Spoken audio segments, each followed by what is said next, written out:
Okay, here's my modified setup. Do a side load on this one. So there is a gap here, and if I find my caliper, I'll tell you how much it is. The gap on this edge is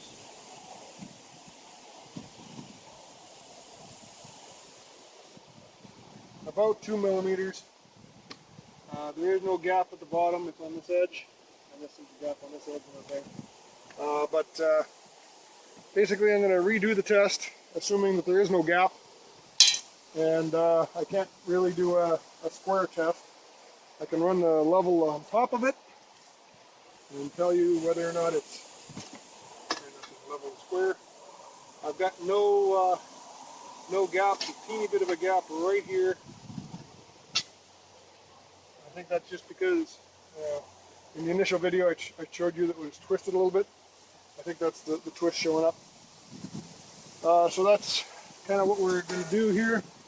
I've got the scale set up, zeroed out. I've got the tube sitting on top of it, resting on top of it at the 36-inch mark, and we're going to do her again. So we're going to start off with, again, 5 pounds and work our way up. The only thing I'm going to be able to do is measure the distance, the deflection, and any gap that I see on the inside of the joint, or the bottom of the joint, I guess, is the place where I'll see it, because I don't have out of square to compare to. Okay, here we go with another riveting segment. 5 pounds, 1, 2,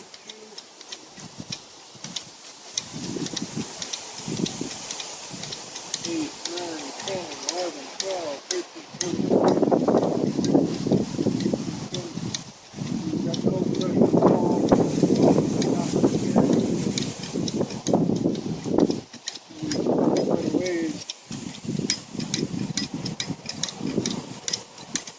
I would say that's 5 pounds. 5 pounds, we are at 16 1/4. On this side, we are at approximately 15 1/8. That's quite a bit of play in the joint already, even at 5 pounds. Okay, we dropped to 4 pounds. We're going to continue on up to 3, 4, 5, 6, 7, 10, 11, 12, 13, 14, 15, 16, 17, 18, 19, 20, 14, 15, 16, 17, 18, 19, 30, 2, 7, 8, 9, 40. Okay, this is just ridiculous. 2, 3, 4, 5, 6, 7, 8, 9, 60. Okay, that's pretty close to our maximum deflection. We're at 19 inches. We are still at 15 1/2 there. That sounds longer. That sounds higher than before. These things are still pretty level. What's happening here? Oh, the whole beam is turning. So we're getting deflection on the back. The bolt that's holding this tube to this 2x4 is in the middle of the tube, and it's letting the middle move. So I'll show you that. There's a wow in it. Okay, let's zoom in there a little bit. So yeah, that doesn't help at all. Not nearly enough light to overpower the sunlight. Okay, never mind.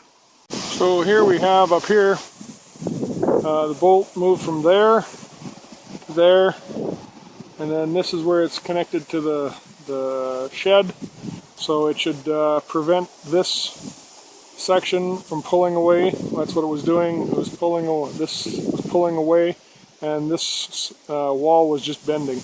So we've got it in as deep in the corner as I can make it, and we'll see if we can make this joint fail as opposed to this wall. Okay, here we go again. We've moved the contact point over here the bottom of this tube, so hopefully the flex in this tube won't be counted. And I've got the scale zeroed again. I just noticed that it's in the middle. There we go.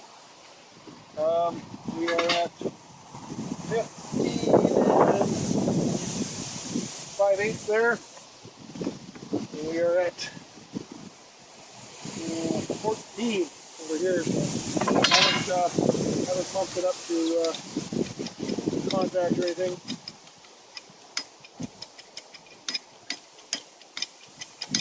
We'll start from 5 pounds because I'm not really sure how accurate I'm reading. So 5 pounds, we have a distance of 15 inches. We do our little test on here and say it's as level as it started out to be. And that's our first test at 5 pounds. Okay, something I forgot to mention. Had to re-zero the scale. Checked it with my weight again between the two scales, so it's good. I don't know why it looks like it's 27 pounds for the hydraulics instead of 22 now, or 25, whatever it was to begin with.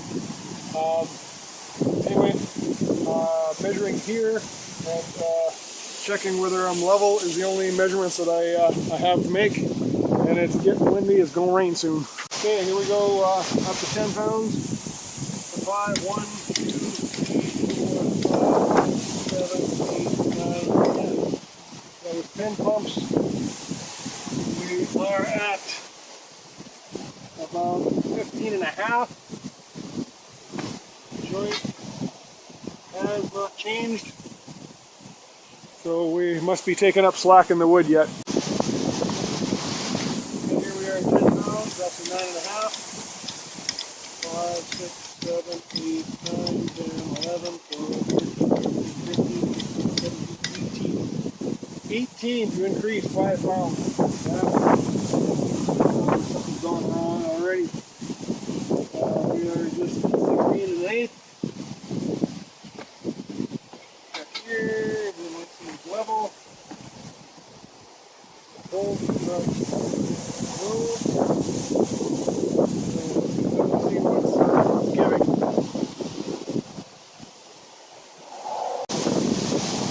Okay, we are at 14 pounds. We're going to go up to 20. 5, 6, 7, 8, 9, 10, 11, 12, 13, 14, 15, 16, 17. We're up to 20.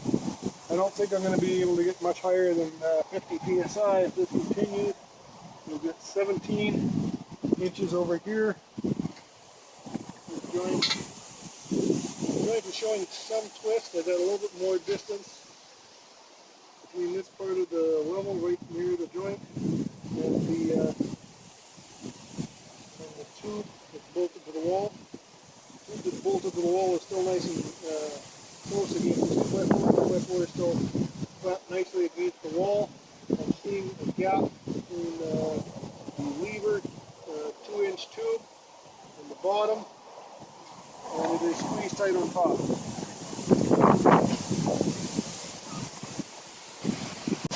Okay, we're gonna try. We're down to 17 now. We're gonna try getting to 25. 7, 8, 9, 10, 11, 12, 13, 14, 15, 16, 17, 18, 19, 20. 27 pumps. We're at 18 inches. You can see a little bit of a gap between the tube and the tube bore. The bigger gap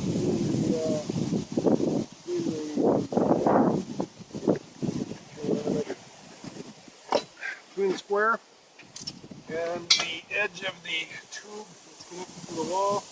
Not very much though. 1 meter maybe. And maybe not even a millimeter.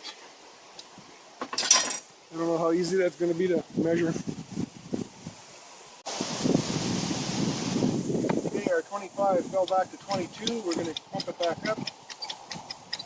7 to get to 25.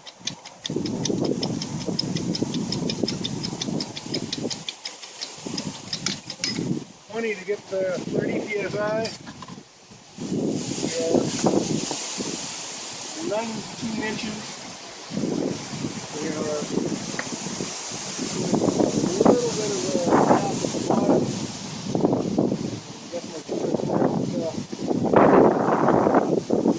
Hold it, and we're going to go higher. Okay, we were at 30, we're at 26 now. 2, 3, 4, 5, 6, 7.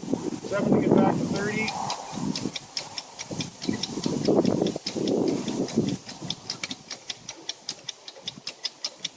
And another 20 to get to 35 psi, or 35 pounds. We are at 20 and a quarter. It appears to be the facing wall, flexing. So this side of the tube, where the bottom is holding, is so we're getting towards the end of this test. We're on to 30 again. 2, 3, 4, 5, 6, 7 to get to 35. 1, 2, 5, 6, 7, 8, 9, 10, 11, 12, 13, 14, 15, 16, 17, 18, 19, 20, 1, 2, 3, 4. And she let go. We just dropped to 25. So we have definitely a non-elastic failure, and it is, yeah, this wall. Okay, so we made her up to 30, 35 psi. We didn't make it to 40 and 3 feet. We're only talking approximately 100 pounds of torque, which is 1/5 of what we need to replace a welded joint. So I would say that the conclusion on this one is that the bolted joint is not going to work. At least for this 2-inch wall, it simply doesn't have the strength.